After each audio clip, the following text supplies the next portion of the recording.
I got involved with All Saints. I received a call about the script and got the script over Labor Day weekend. And I was actually talking to my husband about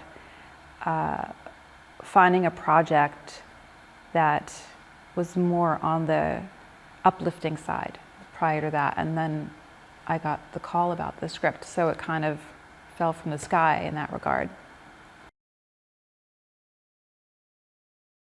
I play Aimee Spurlock.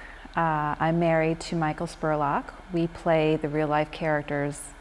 He plays a minister and I'm his wife, who took over the All Saints Church in the story. And I leave my well-paying job to support my husband in our endeavor to what we think is selling the church and selling the land to eventually helping to save the church.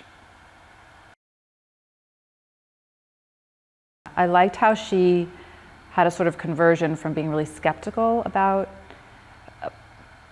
agreeing with her husband in terms of, they were first sent there to close the church and sell the land, to being convinced to changing her mind and going along with saving the church and helping the Burmese refugees. I found the story extremely inspiring and moving. It's the fact that it's based on a true story of these refugees who've been relocated here, resettled here in Tennessee, who've escaped genocide and war and persecution and come to a place where they don't know anybody, nothing, the language, and meeting a congregation, people who are not quite open at first, and how these people change their minds. So I was really attracted to the idea that you can change your mind by being open and it being exposed to perhaps people you're maybe afraid of or you have no experience with.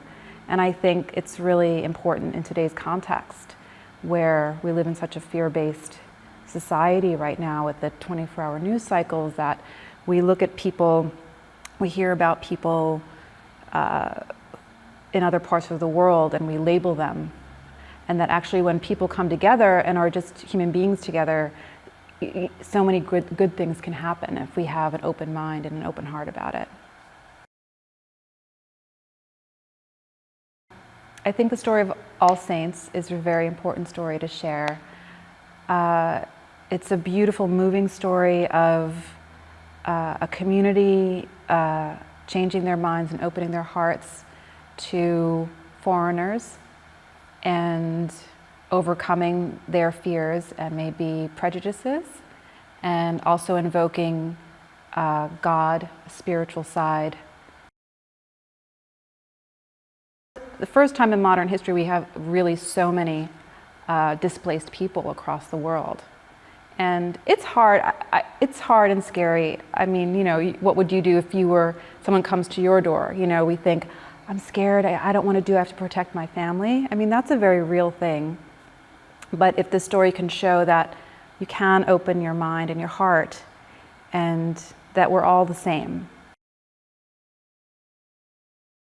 The story of the Karen refugees in the story really had an impact on me. I actually was unaware of the particular story of the Karen refugees.